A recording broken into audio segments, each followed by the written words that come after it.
e senhores, aqui com vocês, Paulo Schneider no programa América e você pela TV ao Brasil, a São Paulo, Brasil e ao mundo.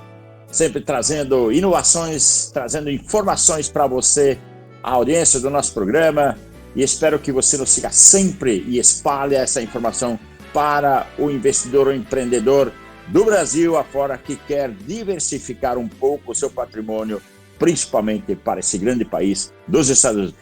É dali que estamos falando, diretamente dos Estados Unidos, sempre trazendo a você informações de grande utilidade, informações de experts, de pessoas com experiência aqui desse país, que vivem a história, já viveram a história, estão vivendo a história, estão construindo um legado aqui, de todas as áreas possíveis, para que você, quando vai ouvir um desses programas, vai ver essa entrevista, vai ver ou vai seguir nos nossos canais, principalmente do canal do YouTube, onde todas as entrevistas vão estar postadas após entrarem ao vivo.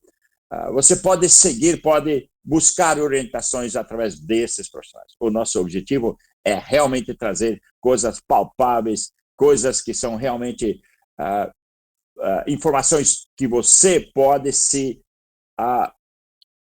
por exemplo, apostar nessas respostas, nessas informações, pela qualidade destes profissionais. E como sempre temos aí mostrado a vocês, pelo histórico nosso, de profissionais que trouxemos aqui, que são relevantes para a América, são pessoas que já demonstraram um grande desempenho profissional aqui, que vocês podem pesquisar, que vocês podem se encostar neles e tirar um pouco da experiência que eles estão vivendo aqui e usá-la quando você vem para cá e investir. E claro, nós fazemos toda a assessoria para vocês que querem diversificar aqui. Este é o grande objetivo do nosso programa. Sejam muito bem-vindos ao América e você. E agora apresentar o nosso grande convidado, que é um profissional que chegou aqui jovem, chegou para os Estados Unidos jovem, se preparou muito bem, estudou bastante e hoje é CEO de empresas aqui, com um número relevante de empregados já e tendo um reconhecimento internacional. Então vou ler um pouco da biografia do nosso grande convidado, Fernando Goulart. É um líder dinâmico com uma paixão para impulsionar sucesso. Fernando Goulart atua como country manager da Forces USA, liderando a estratégia de expansão internacional desta proeminente fornecedora brasileira de soluções de TI, tecnologia. Desde 2014, tem estado na vanguarda de negócios de inovação digital e atualmente também ocupa o cargo de CEO da Moxie. Não é CEO. Tem muitos brasileiros que falam CEO. CEO não existe, é CEO. Então é muito importante deixar isso bem claro. Eu quero que o empresariado brasileiro entenda isso. E empresas especializadas em criar componentes de IA, inteligência artificial, para enterprises, para empresas. Sua expertise se estende na captação de investimentos tendo levantado milhões de reais para impulsionar o crescimento de startups. O mundo está cheio de startups por aí, é um expert nessa área. Sua experiência de mais de 2 décadas no setor de tecnologia de informação e na gestão de negócios digitais é marcada pela fundação e liderança de empresas como WeSite e Step Hubs, antes de sua imersão no mundo da tecnologia. Fernando Goulart construiu uma sólida carreira de mais de 17 anos no setor financeiro, liderando projetos cruciais como implementação do Basel II, gestão de risco de crédito e operacional, concessão e gerenciamento de limites de crédito e empréstimos. Sua formação é em ciência de computação em São Paulo, aliado a uma certificação em liderança na era digital pela Harvard Business School em Boston. Fernando, estudamos lá, eu também estudei lá. Muito bom saber que você estudou na grande Harvard. Uau, isso para mim, eu morei muito tempo por lá e você deve saber disso. Cara, realmente isso eleva você a um nível diferenciado já de cara.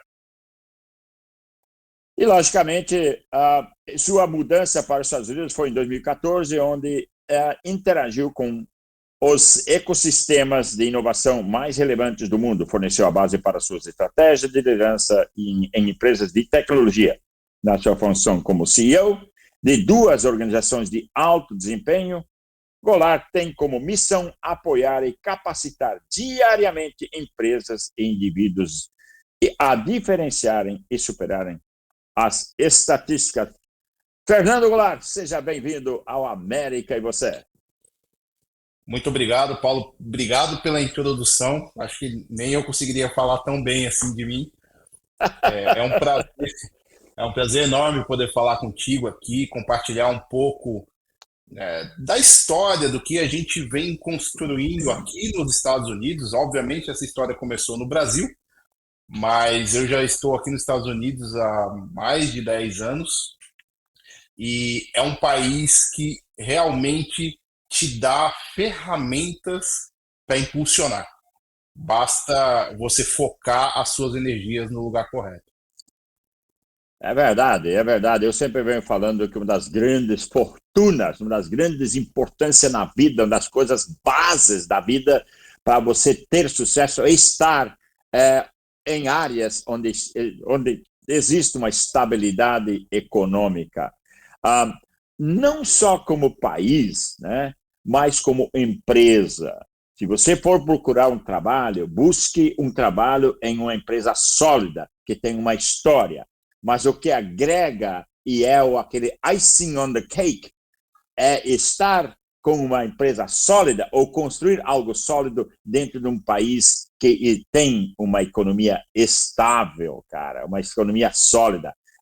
Esse é o grande. Eu não canso nunca, não vou nunca cansar de falar sobre isso. Então, eu quero que você conte a sua história, como você veio para cá, por que você escolheu os Estados Unidos e como tem sido a sua entrada aqui e o seu crescimento gradativo nessa expansão que hoje você se tornou o grande CEO dessa empresa e claro, com muito sucesso. Eu sei que você nem começou a caminhar ainda. Você está ainda gatinhando. Eu sei que já te conheço, entendeu? Eu sei que sua visão é de ter talvez milhares de empregados e eu quero acompanhar essa carreira. Vai lá. Sim, Paulo. A minha história com os Estados Unidos, ela começou em 2011, quando eu estive nos Estados Unidos pela primeira vez. Nessa época eu já tinha uma carreira de tecnologia, trabalhava num grande banco no Brasil, uma carreira relativamente estável, apontada para cima, crescendo dentro da instituição, uma instituição muito sólida no Brasil. Mas em 2011 eu estive aqui e eu percebi que os Estados Unidos ele oferecia coisas que no Brasil é difícil de ter até hoje. A gente está falando de 2011, já passaram muitos anos. E em 2011 eu decidi que eu gostaria de trilhar um caminho para chegar nos Estados Unidos, para me mudar definitivamente para cá, para tentar construir. Na época ainda pensava numa carreira executiva, mas fora do Brasil. Ter experiência fora do Brasil. Eu acho que várias pessoas que hoje no Brasil já ocupam alguma cadeira de destaque passa pela cabeça em algum momento uma carreira também internacional.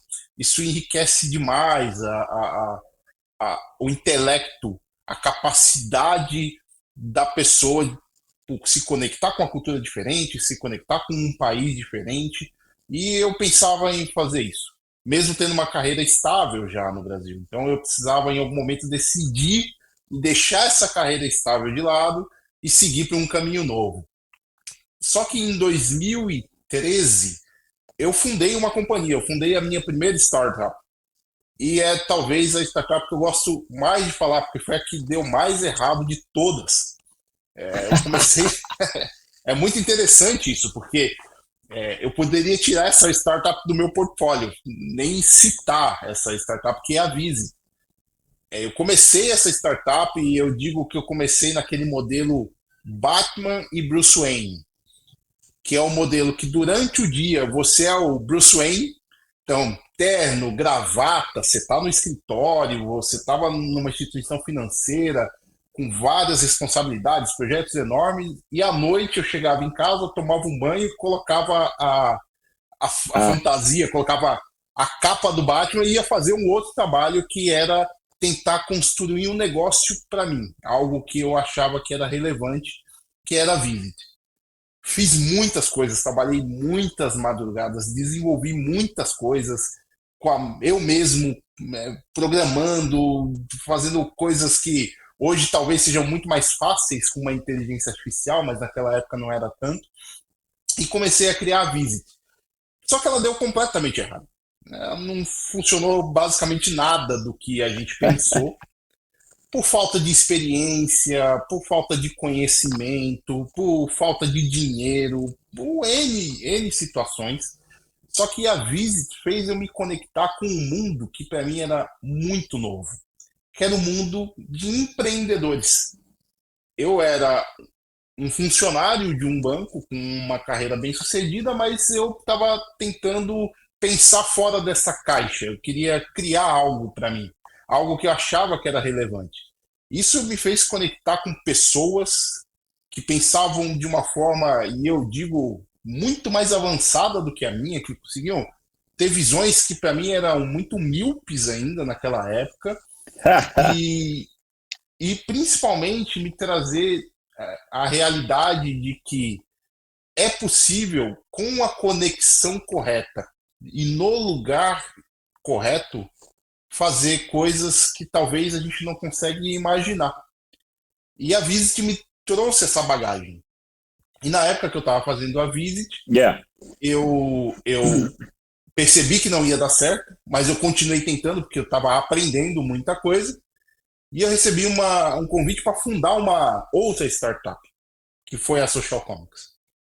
E Uhum. eu entrei nessa, desisti da Visit e fui para a Social Comics. E nessa startup, sim, eu peguei tudo que eu apanhei da Visit e eu consegui transformar e potencializar isso no negócio. Conseguimos fundar a empresa, conseguimos captar dinheiro para essa empresa em São Paulo, e ainda morava em São Paulo, e isso já estou chegando aí perto de 2014. E nessa fase de captação de dinheiro, e a nossa empresa faturando e tendo resultados, eu descobri que no Brasil eu teria mais dificuldade de fazer o que eu gostaria de fazer. Porque no Brasil você tem um sócio silencioso, que eu costumo dizer. É um sócio que ele não te ajuda em muita coisa, mas ele exige bastante do seu resultado, que é o governo. O governo brasileiro, a minha impressão é que ele cria uma luta com o empreendedor. Ele não está lá Uma para te luta ajudar. com ou contra? Uma luta com ou contra? Contra o empreendedor. Contra o Ah, empreendedor.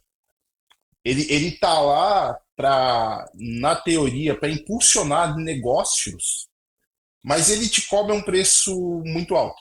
muito caro. E eu senti isso na pele quando a gente conseguiu o nosso primeiro investimento. Que nesse momento eu descobri que o governo me taxava, inclusive, no investimento que eu estava recebendo. Então a gente levantou Nossa. um dinheiro para a gente colocar dentro da nossa startup que não dava resultado, uma empresa que estava nascendo do dinheiro do meu bolso, do bolso dos outros sócios, e a gente descobriu que no momento que a gente conseguiu levantar o investimento, a gente tinha que passar boa parte desse dinheiro para o governo. E eu falei, poxa vida, mas Uau. a gente não tem capital, e é um capital curto. Esse capital a gente planejou para expandir a empresa, para ir sim dar Right. resultado. Mas é assim que é. E o Brasil, por ser assim, ele cria empreendedores extremamente resilientes, muito resilientes. E a gente começou a trabalhar, a faturar, e em um determinado momento eu falei, poxa, eu quero levar essa companhia para os Estados Unidos. Eu acho que lá a gente vai ter mais chance de expandir mais rápido. E aí foi assim que em 2014 eu decidi me mudar dos Estados Unidos. Me mudei para cá. Depois de um tempo eu acabei saindo dessa companhia, né, dessa startup, acabamos, a gente não trouxe ela para os Estados Unidos, e porque o caminho parece simples, E aí eu vou deixar até uma abertura aqui para suas próximas perguntas. Parece simples. Chegar nos Estados Unidos, descer aqui e falar, ótimo, vou simplesmente fazer minha empresa multiplicar Voar, por 10, vai voar. voar. Você fala inglês? Claro que eu falo inglês. Você conhece os Estados Unidos? Eu já vim aqui algumas vezes a passeio. Mas quando você chega aqui para fazer negócio, você precisa estar junto com os grupos corretos. Você precisa se conectar, fazer o network correto. E você precisa entender o lugar que você está. Isso não é simples, Paulo. E, sobretudo, estar ao redor das pessoas certas. Achar essas pessoas que Sem dúvida. é como uma agulha num palheiro, né? Como o brasileiro costuma falar, simplificando. Sem dúvida nenhuma, porque eu costumo dizer, Paulo, que quando você muda para os Estados Unidos, ou provavelmente você muda para qualquer outro país, que você sai da sua zona de conforto, você sai do lugar onde você conhece, você está acostumado, Right. você chega em outro lugar, eu cheguei nos Estados Unidos e não sabia pagar a conta de luz. No Brasil eu recebia um boleto, de repente eu cheguei aqui e falei, cadê o boleto para eu pagar essa conta de luz? Não vem. Não, É, não existe é. esse boleto. Peraí, mas como é que eu faço? Então não é um processo trivial, mas o que eu disse no começo é o Brasil forma empreendedores extremamente resilientes. Essa resiliência é fundamental para quem quer construir uma história, mesmo no Brasil, mas principalmente quando você deixa o seu ambiente convencional e o ambiente que você domina para ir para um ambiente novo que provavelmente você ainda não domina e que você vai ter que aprender. Não, isso é fundamental. Esse é um lado que faz com que. Eu sempre digo que, aliás, não é só eu, tem muita gente que fala, o, o empreendedor brasileiro, o empresário brasileiro em geral, ele tem que ser um malabarista para sobreviver no Brasil. Né? Não há como não ser, porque você não consegue planejar por uma semana, nem por 15 dias, nem um mês, muito menos por um ano, que é bem diferente do que aqui. Então, o que você precisa fazer? Você tem que fazer contas todos os dias para ver se você tem dinheiro sobrando para pagar a conta amanhã, que vai vir amanhã. Entendeu? E aí que está a diferença de um grande empresário brasileiro. E tem muita gente que entra lá, acha que tem que fazer, né, e morre.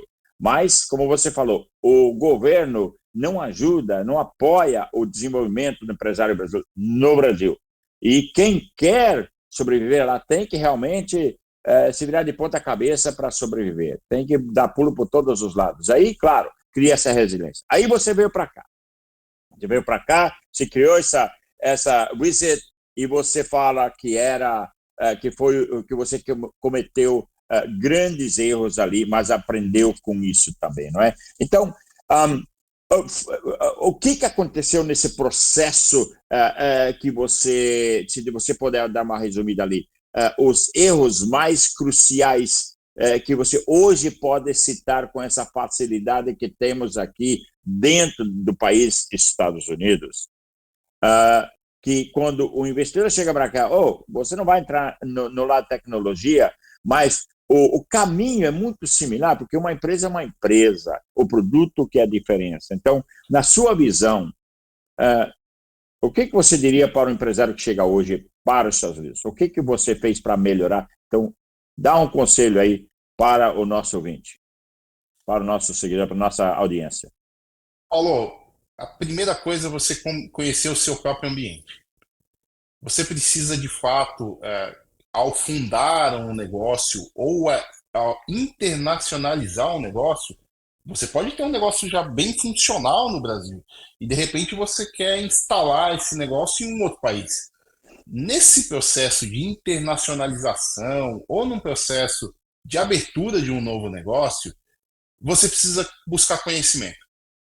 E muitas vezes a gente não conhece tudo e ninguém vai saber tudo, mas você precisa buscar apoio de quem conhece, no mínimo. Eu vou dar alguns exemplos muito simples de erros que a gente cometeu ainda quando estava no Brasil, na Visit, que a gente acabou corrigindo depois. Por exemplo, essa questão dos impostos eu conhecia muito pouco. Então, quando a gente levantou um dinheiro e eu falei, ótimo, agora temos capital suficiente para fazer essa trilha de investimento aqui. No dia que o dinheiro foi chegar na conta, eu descobri que 30% a menos de dinheiro ia chegar, porque o resto ia ficar com o governo. Aí eu falei, poxa, mas eu descobri isso agora. Quando você vem para os Estados Unidos, isso é exponencial. Porque você chega aqui, no Brasil, por mais que o imposto seja complexo, você conhece. Aqui é simples, mas você sabe como é que funciona.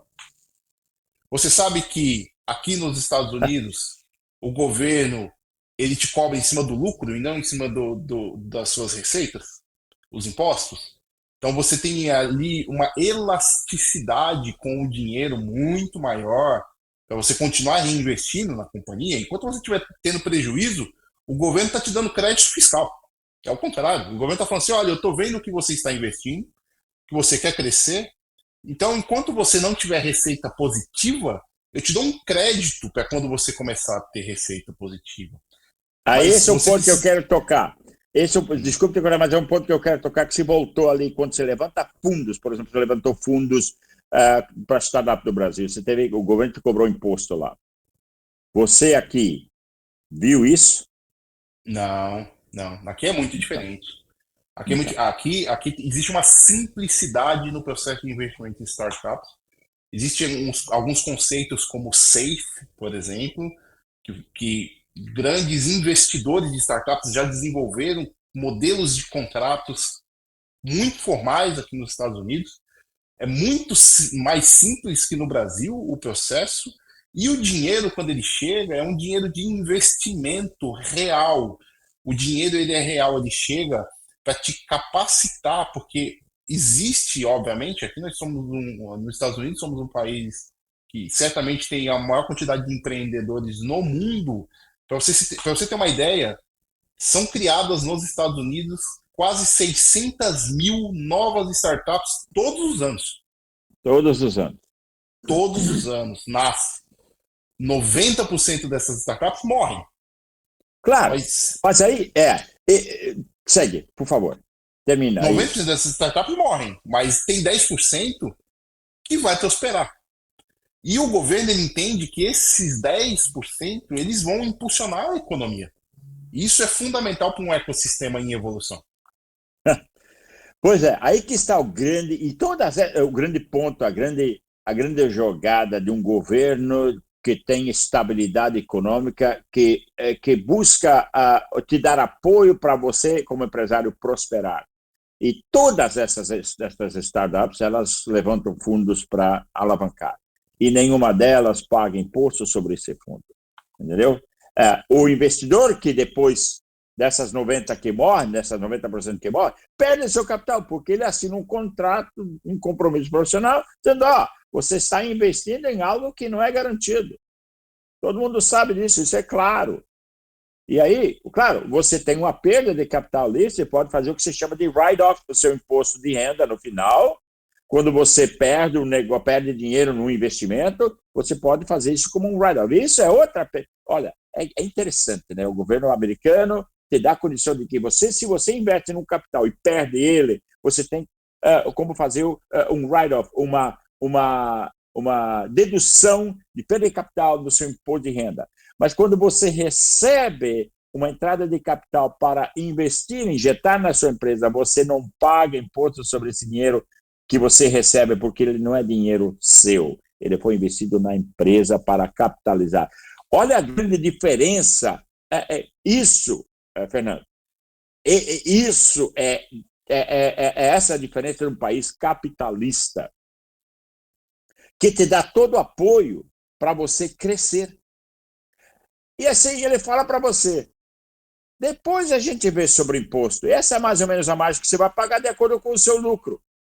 Mas não agora. Precisamos saber que você está crescendo, quer crescer, você vai trazer emprego, você vai construir uma empresa e vai gerar empregos. Consequentemente, esses empregados vão pagar impostos e ajudar a gerar e crescer a economia local.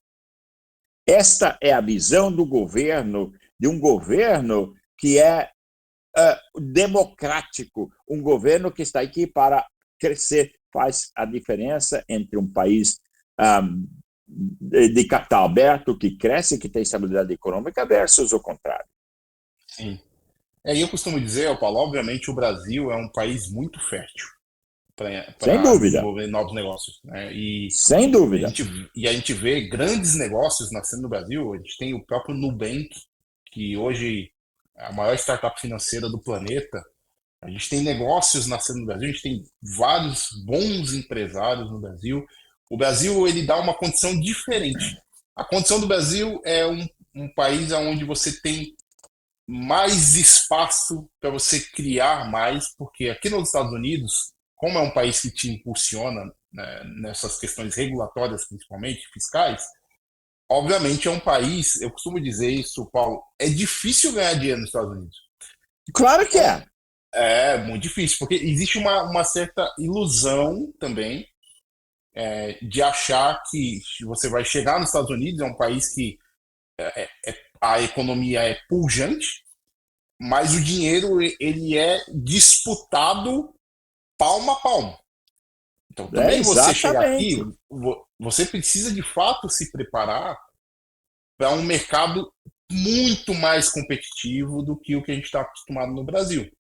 E aí vem um segundo ponto que eu acho fundamental para quem imagina criar negócios aqui nos Estados Unidos. É a tropicalização do negócio. É você entender as suas margens. Os Estados Unidos trabalham com margem completamente diferente do Brasil.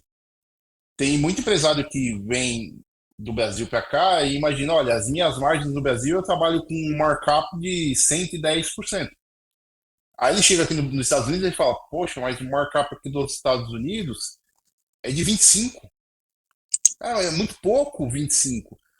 Mas os Estados Unidos trabalham com volume diferente do Brasil. O volume aqui é maior, os impostos são diferentes, a contratação de profissionais, né, de empregados é diferente. Então tem todo um contexto diferente que a gente precisa aprender a adaptar o nosso negócio, que é o que eu faço hoje, principalmente com a Forsys, de adaptar um negócio de extremo sucesso no Brasil para que rode de uma forma consistente num ambiente diferente do que é o ambiente que a gente cresceu. Essa é uma grande...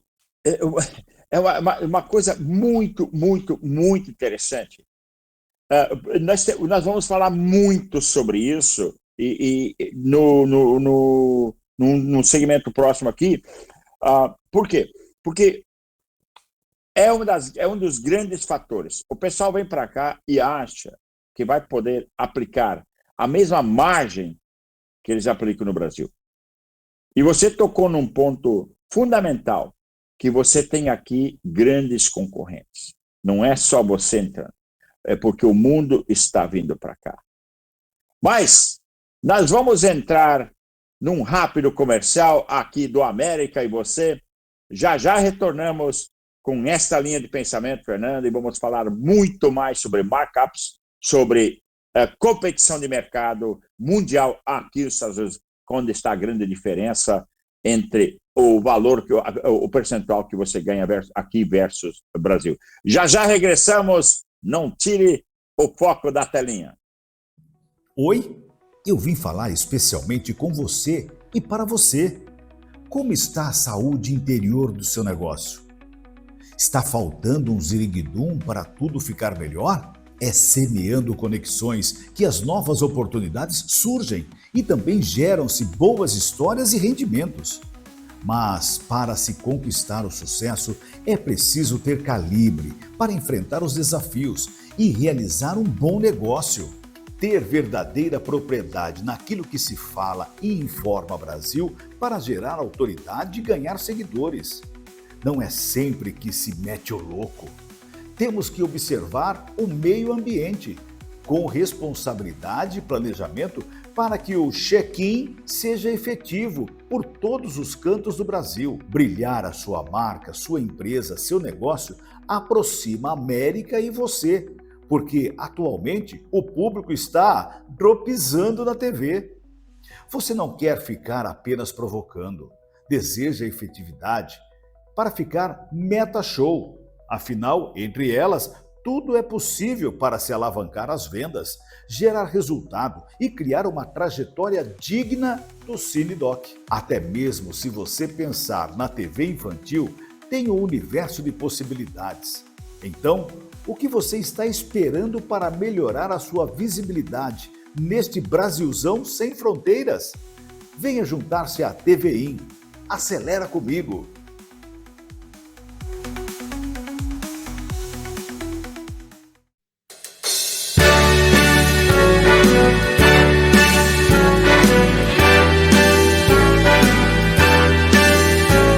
Senhoras, de volta ao nosso programa América, é você com Paulo Schneider e aqui entrevistando o grande CEO Fernando Goulart de várias empresas aqui nos Estados Unidos. E nós estamos falando, Fernando, sobre o markup, sobre o ganho percentual aqui do Brasil versus Estados Unidos. E antes de você dar essa explicação aqui, que eu sei que você tem isso na ponta da língua, eu sempre faço uma pergunta ao empresariado brasileiro.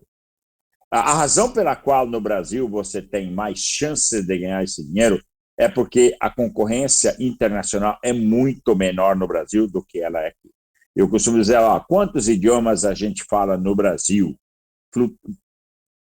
Assim, de pessoas que vêm do mundo para abrir empresas de negócio no Brasil e competir com você. São realmente muito poucos. 1 ou 2 idiomas se fala ali, tá? Aqui, quando você chega aos Estados Unidos, quantos idiomas você ouve? Por exemplo, na Flórida, aqui, mais de 140 idiomas são falados aqui. Isso não é porque uma pessoa somente fala esses idiomas. É porque tem 130, 140 diferentes países disputando com você aqui. Eles trazem um produto similar, ou a mesma coisa, ou algo um pouco diferente, mas mais ou menos na mesma linha que a sua. Então, você não tem somente concorrentes do país aqui, dos Estados Unidos. Você tem concorrentes de pessoas como você, Fernando, que veio do Brasil para cá. Assim vem o pessoal da China, assim vem o pessoal do Japão, vem o pessoal da Coreia, vem o pessoal do Canadá, vem o pessoal do México, vem o pessoal da América Central, da Argentina e todos os lados. Então, a concorrência aqui é muito maior. A disputa de mercado é gigante, mas a fatia do bolo é bem menor do que a do Brasil. Daí o grande choque que quando o pessoal do Brasil vem para cá, querem investir, eles estão com essa mentalidade de que querem ganhar essa mesma margem. O problema é o tamanho do bolo. O tamanho do bolo. Então, aqui você tem um mundo. No Brasil, você só tem um bolo bem menor, né? Então, ganhar 25% sobre um bolo gigante é, às vezes, muito mais do que ganhar 200% de um bolo do tamanho do olho do boi. Esta é a grande diferença. Então, qual foi o grande choque para você e o que você vê com os seus investidores, principalmente brasileiros, quando eles vêm e querem investir nas suas startups aqui, e fala, e você tem que explicar a margem. E os caras estão acostumados com uma margem absurda lá, triplicar o patrimônio em 2, 3 anos, e aqui o cara vai demorar um pouco mais. Por quê? Porque a margem é bem menor. Vai só isso. O que você viu, o que você vê nessa área e como que é a reação do pessoal? Paulo, aqui nos Estados Unidos, eu acho que em geral, mas obviamente a gente está focado no mercado que tem as suas diferenças por essa questão que você disse. Eu tenho clientes aqui nos Estados Unidos que têm 46 nacionalidades dentro de um único funcionários. Tem funcionários de 46 funcionários de 43 países diferentes. Aí. Exatamente. E acontece muito. É plural. Os Estados Unidos claro, é plural, principalmente aqui na região da Flórida. Boston é a mesma coisa. Boston, Nova York e Califórnia. É plural, é muito plural. E é ótimo, porque você se conecta, você tem uma possibilidade de expandir a sua mente de uma forma incomum, uma forma que, se você não estiver nesse ambiente, você não vai conseguir saber como é que é. Para o empresário brasileiro, Paulo, é o que eu falei, existe um processo. E eu chamo esse processo de tropicalização. Você precisa pegar... É a mesma coisa, você mora no Rio de Janeiro. E aí, de repente, você decide mudar para Boston.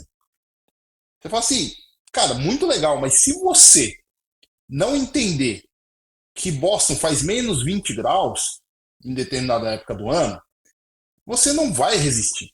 Você vai chegar uma hora e vai falar assim, eu não me preparei o suficiente para isso, eu não comprei a roupa adequada, eu não moro numa casa adequada, eu não tenho o ar-condicionado adequado, eu não tenho o aquecimento adequado, você não tem uma porção de coisas que Right. quando você estava no Rio de Janeiro você não precisava.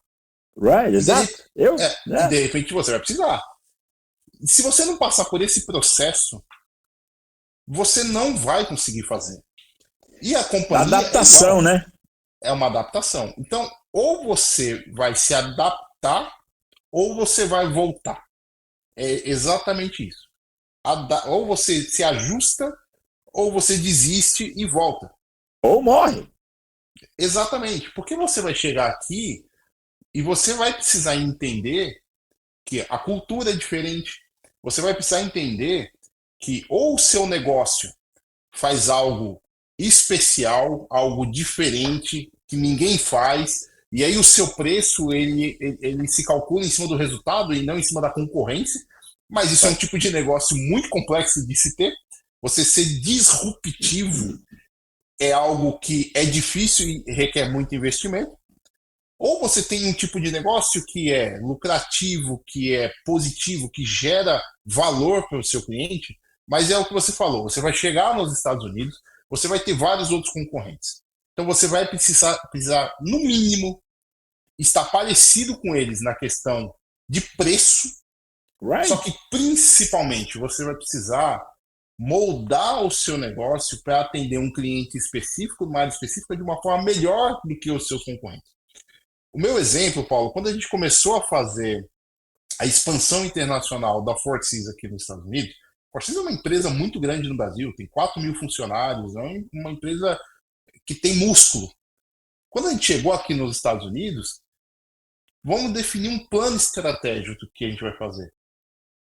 No primeiro momento você pensa, eu estou num país onde a minha mão de obra, eu peço serviços de tecnologia especializados, a minha mão de obra é 5 vezes mais barata que os Estados Unidos.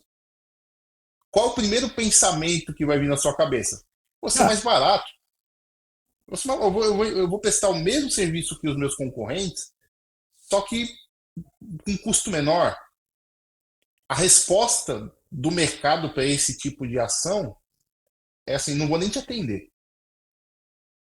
Porque eu não estou preocupado nesse momento em pagar menos. Eu estou preocupado nesse momento em saber se você consegue prestar um serviço diferenciado.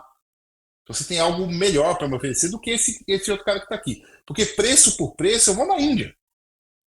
Yeah. E está tudo bem. Exato. E na Índia ainda você vai achar, obviamente, muito mais pessoas que falam inglês. Por isso que tem essa conexão mais simples entre Índia e Estados Unidos do que entre Brasil e Estados Unidos. E aí a gente precisou criar um planejamento de fato estratégico, focado em pegar o que a gente tem de melhor e começar a oferecer o que a gente tem de melhor para o mercado. Então a gente não batia em nenhuma empresa dizendo eu quero te atender porque eu sou barato. Não, eu dizia, eu quero te atender porque eu faço um tipo de serviço muito especializado, muito melhor. E é assim que a gente foi crescendo aqui nos Estados Unidos. Mas olha, Fernando, você tocou num ponto muito interessante. Não só um serviço melhor, um produto melhor, mas com uma diferenciação completamente além do que existe. Porque, veja bem, a gente temos muita experiência e visto muitas empresas, não somente de tecnologia, mas também em outros setores, principalmente na área de comida e alimentação. Tá? O pessoal veio para cá com a ideia do Brasil, trazendo o produto deles de lá, achando que o americano vai imediatamente consumir o produto dele aqui. E simplesmente não pensam que o americano tem 1 bilhão de opções aqui, de comidas de todas as partes do mundo. Tá certo que em São Paulo você também tem mais para o centro de São Paulo, só que isso não é o caso em todo o Brasil. O Brasil é um país gigante, aqui também. Então, só que essa variação de comida aqui está expandida na grande parte de todas as cidades dos Estados Unidos. Entendeu? No Brasil é muito segmentado. Então, se eu for, por exemplo, em uma cidade média no Brasil, eu não encontro a culinária da mesma qualidade que eu encontro em São Paulo e no Rio. Mas eu encontro muitos dos restaurantes similares aqui em diferentes cidades. Não vamos muito longe. Aí você vem para cá e traz o produto que o americano não conhece, o brasileiro conhece, e você vai dentro dessa área, coloca seu produto aqui e simplesmente abre as portas e vai lá. Primeiros 6 meses, maravilhoso. O cara não buscou assistência, assessoria de ninguém. Não se adaptou. Não buscou quem é seu consumidor final. Você tem que entender isso. Ele esqueceu. Ele achava que o brasileiro era seu consumidor e porque conhece a comida, tem saudade daquela coisinha deliciosa e nos primeiros 6 meses vai muito bem. E daí o brasileiro cansa de consumir de novo, vai e volta para aqueles restaurantes anteriores e mil e uma opção de restaurante ali. E o seu negócio, o volume do seu business começa a cair. Aí você acha que é uma fase e diz daqui a pouco não aparece mais ninguém. Aí você quebra. O que aconteceu? Houve falta de adaptação, de entender o que o consumidor americano quer. Aí a sua empresa vem para cá, o cara tem 1 milhão de opções, tem engenheiros da China, tem engenheiros da Índia, tem engenheiros das Filipinas, tem engenheiros de todas as partes do mundo, de Bangladesh, da América, do México. E ele consegue o produto com preço bom, mas a qualidade, ele está buscando mais qualidade. Se você não oferecer a ele e não educá-lo da qualidade do seu produto, o preço não vai fazer diferença. Ele não está, você colocou muito bem, ele não está tão preocupado com o custo tanto quanto ele está preocupado com o resultado dele crescer. Ele não está aqui para o custo, ele está aqui buscando resultado para crescer, subir, verticalizar. Ele paga o preço, mas ele quer verticalizar, ele quer crescer, ele quer expandir. E somente você consegue expandir com o quê? Com qualidade. Não é custo, com qualidade. Ninguém vai te contratar por causa do custo, vai te contratar pela qualidade. Não é? Certamente. Em algum momento vamos discutir o custo com você. Poxa, vamos chegar aí num preço. Vamos competir também no preço, mas ele não é o primeiro ponto. Ele não é o ponto que vai fazer você entrar. Não esse não pode ser o seu diferencial. Se o seu diferencial é o preço, você vai ter muita dificuldade.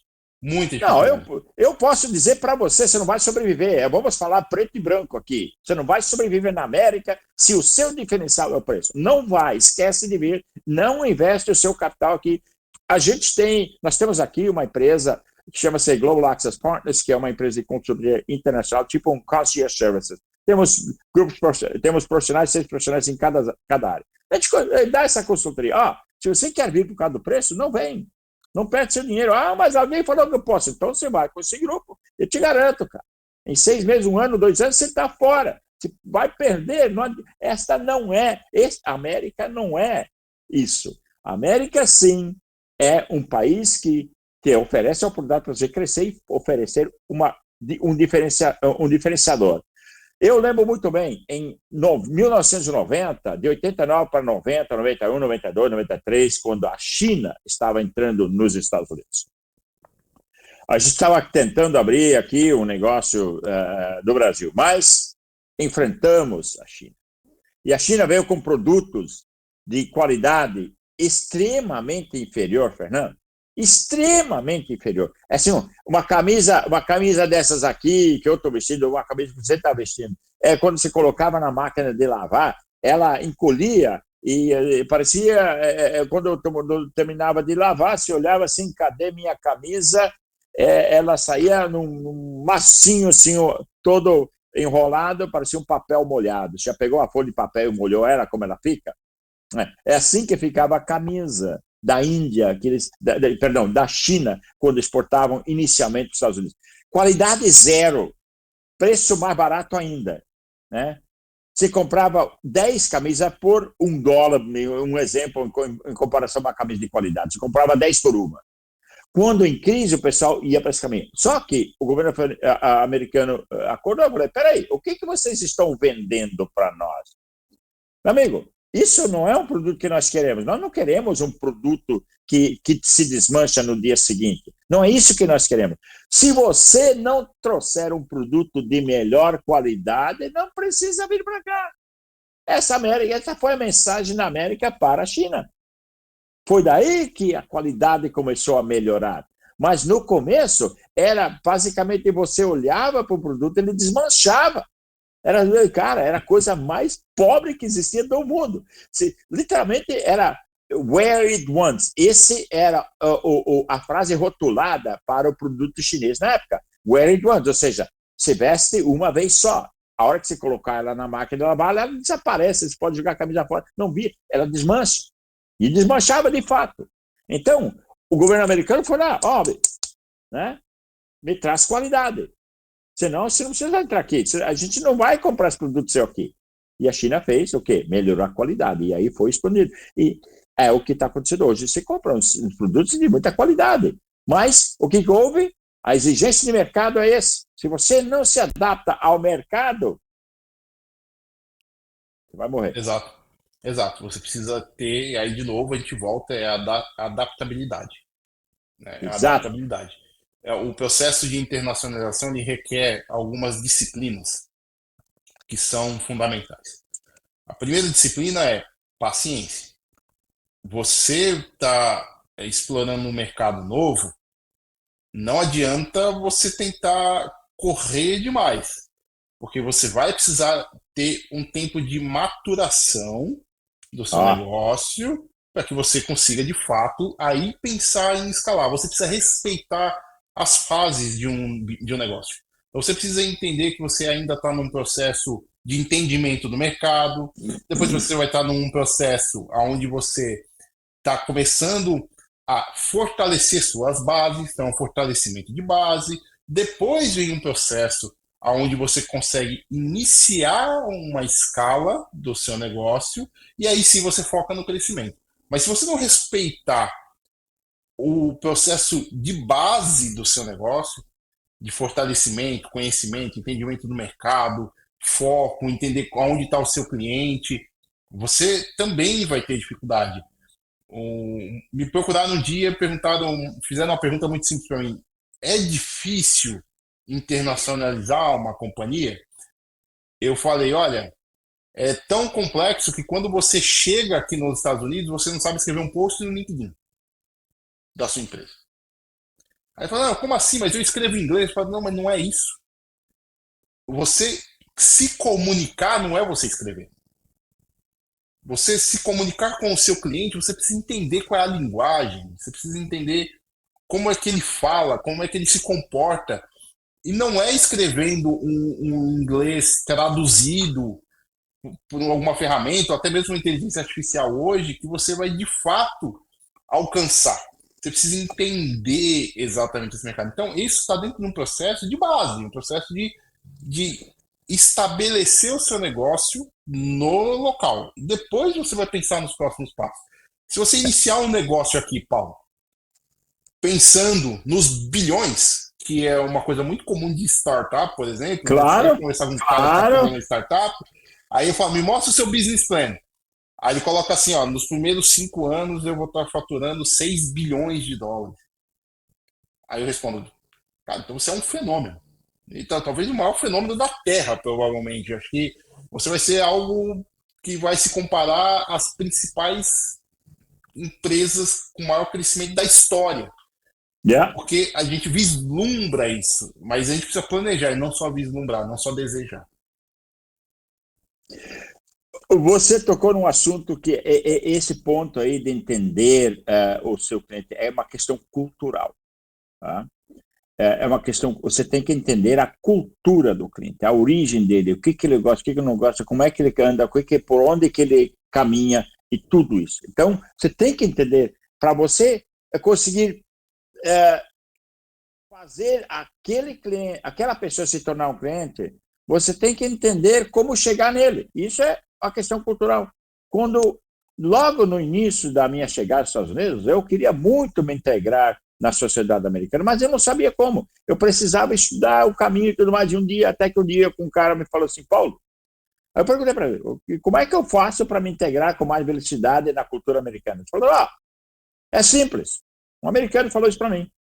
Você precisa conhecer o jogo de beisebol. Eu falei, cara, o que o jogo de beisebol tem a ver com a cultura americana? Você não entendeu. Você tem que ir lá, ver o jogo, sentar lá por 4 horas e socializar, porque o jogo de beisebol é conhecido como America's favorite pastime sport.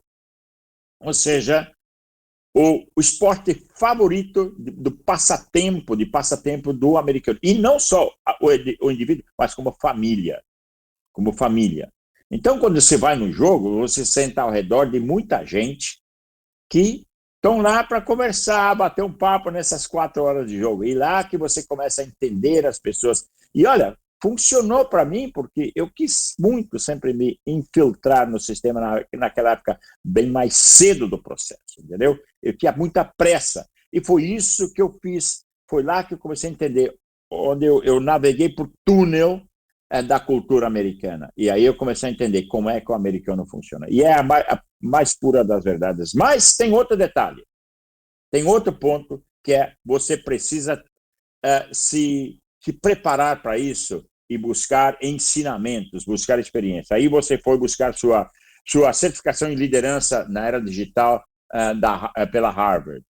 Fala um pouco para nós a importância dessa certificação. Paulo, eu tive a rica oportunidade de estudar lá em Boston, lá em Harvard, com a professora Linda Hill. Tive a oportunidade de escutar do presidente da Pfizer, por exemplo, como que ele fez para conseguir entregar vacinas em todo o mundo na época da pandemia, ou seja, cases reais mesmo, então pessoas que realmente realizaram alguma coisa. Eu tive essa oportunidade muito singular de poder estar naquele ambiente conectado com pessoas de negócio que de fato lideram nessa era digital, que é diferente, é uma liderança completamente diferente, principalmente depois da pandemia. Muita coisa mudou, né, no jeito de você liderar times depois da pandemia, tudo virou muito mais digital, as pessoas passaram, inclusive, eu tenho times remotos, pessoas em vários lugares do mundo, e a gente precisou, de fato, criar esse modelo adaptável a essa nova realidade. E Harvard abriu minha mente para coisas como, para você inovar, é melhor você fazer de fora para dentro do que de dentro para fora. Significa que, para você criar coisas novas, para você de fato pegar a sua empresa e transformar em alguma coisa, dificilmente você vai conseguir fazer isso de dentro para fora. A transformação, normalmente, você puxa de fora para dentro. E esse tipo de coisas eu aprendi estando na universidade, vendo. Não era ninguém contando. Era vendo como grandes corporações, como a Delta, como outras corporações, fizeram processos de inovação que hoje mudam as nossas vidas. E, de fato, ali naquele ambiente, eu tive a oportunidade de me conectar, Paulo, com executivos de 56 países diferentes. O meu grupo de estudo tinha pessoas de todos os continentes. Era uma coisa incrível. E tinha gente de todo lugar do mundo, e o meu grupo não era um grupo grande, mas era um grupo que tinha gente de todas as nacionalidades, de todos os continentes do mundo. E acabei formando amigos em todos os continentes do mundo. Hoje tem amigos espalhados de fato pelo mundo, com culturas completamente diferentes da nossa, cultura ocidental, cultura oriental, mas todo mundo ali que tinha uma sinergia de negócio. E a linguagem do negócio, isso é muito interessante, porque a linguagem do negócio é universal. Essa é a vantagem. É verdade. É universal. todo mundo está lá e você está conversando com uma pessoa que uma é do Ocidente, outra é do Oriente, mas na hora que a gente fala de business é igual falar de música. É a mesma coisa. Entendeu? É a mesma coisa. O sentido é o mesmo, o motivo é o mesmo, a impulsão do negócio normalmente é a mesma. E eu aprendi isso naquele lugar, misturando as minhas ideias com ideias de outros executivos de muitos países diferentes.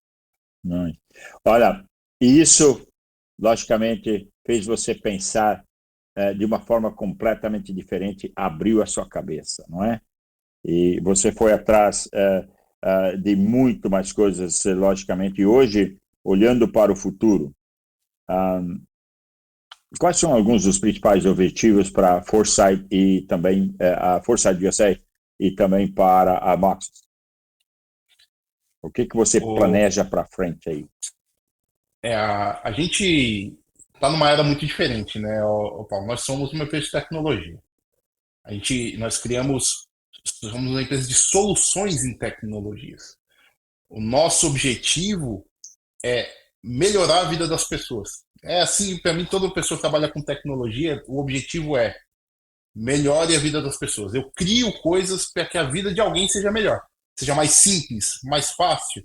E a gente está num momento de transformação desse negócio. O mercado com a inteligência artificial, ele veio impactando muitas áreas e uma das principais é a área de tecnologia. E a Forsys, ela está muito antenada a esse mercado. A Forsys é uma empresa que a gente investe em centenas de startups, focando com foco em trazer soluções que outras pessoas estão criando, estão pensando para um ecossistema que consiga acelerar essa criação de soluções para essas companhias, para grandes corporações ou para pessoas. E a Mox não é diferente disso. A Mox é uma companhia focada em criar soluções em AI para facilitar a utilização de AI, de inteligência artificial, em grandes corporações. Então a gente vem, ao longo dos anos, principalmente nesses últimos 2 anos aí, olhando para a inteligência artificial como um meio e não um fim. Não algo que vai, o medo de muitas pessoas, vai substituir todo mundo. Não, eu sempre digo, se você for educar o seu filho hoje, a minha sugestão é que você ensine o seu filho a ser criativo. Independente das questões técnicas. Estimule a criatividade. Porque a tendência é que a inteligência artificial ela vai substituir muita coisa técnica. Só que ela vai precisar muito da criatividade humana, do pensamento, do foco, da determinação para criar produtos valiosos para outros humanos. Então você tem uma oportunidade hoje de aproveitar esse caminho com inteligência artificial que está moldando novos mercados para criar coisas novas, para formar novos intelectuais digitais. E a Forsys ela vem nesse caminho de distribuir de forma mais equalitária possível o acesso à tecnologia. E é muito importante. Um recado que eu quero dar para todos os empreendedores aí é que a gente não despreze pontos que muitas vezes são negligenciados nas nossas companhias, que é a missão da sua empresa. Para que ela existe? Eu costumo dizer que tecnologia e inovação, ela só é válida, ela só existe quando alguém sente. Paulo, eu posso criar a coisa mais disruptiva, mais inovadora do mundo. Se você que for usar essa tecnologia, você não olhar para ela e dizer, poxa, realmente ela mudou a minha vida, ou mudou o jeito, ou me impactou, ela não serviu para nada. Ela não é disruptiva e não é inovação. Isso não serviu para nada. Você tem toda a razão. Fernando, estamos chegando aos minutos finais, na verdade, do nosso programa aqui. O insight que você deu aí nessa entrevista, Fernando, acho que é extraordinariamente valioso. E eu vou lhe fazer um pedido já de cara agora, que daqui a pouco tempo, daqui a uns meses aí, a gente volta a conversar, fazer uma outra entrevista, que eu tenho muito mais coisas a conversar sobre isso.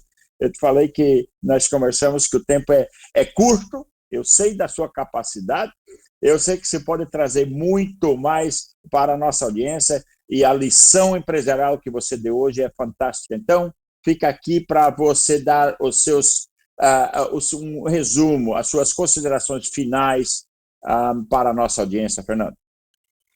Obrigado, Paulo. Vai ser um prazer. Quando você quiser, estou disponível para a gente poder falar mais. Eu acho que o último recado que eu posso dar é que você precisa respeitar você mesmo. Eu acho que é uma coisa que eu aprendi nos Estados Unidos. E a gente tem um amigo em comum aqui, inclusive, que eu vou citar, que é o Evaldo Amaral, Sim. que certamente ele mudou uma percepção de carreira que eu tinha, me ensinando uma coisa. Um dia ele olhou para mim e disse: Fernando, você é um generalista. Aproveite isso, porque é muito bom ser generalista.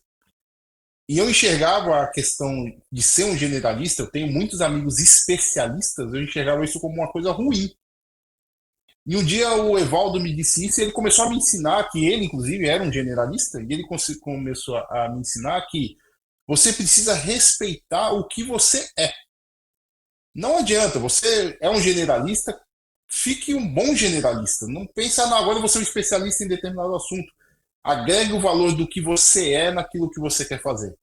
E certamente, se você respeitar você mesmo, os seus limites, o seu conhecimento e agregar algo a mais em você, no que você é como um ser humano, como uma pessoa, você vai expandir o seu pensamento e você vai crescer de uma forma muito mais consistente e muito melhor do que você tentar se moldar como o mercado quer que você se molde.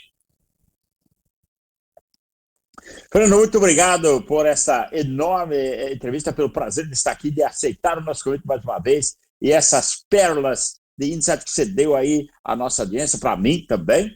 Eu já te conheço há muito tempo, e claro, é sempre bom ver essa inovação aqui. A toda a nossa audiência do América, e você, muito grato pela sintonia. Segue nos acompanhando, que estamos sempre trazendo inovação para você, informações de grande valia, de grande utilidade, né, para você que quer investir aqui, que quer chegar aqui na América, e espero que você sempre nos siga. Fique atento ao nosso programa América e Você, através da TV e de São Paulo, do Brasil e para o mundo. Um grande abraço e a gente se vê por aí.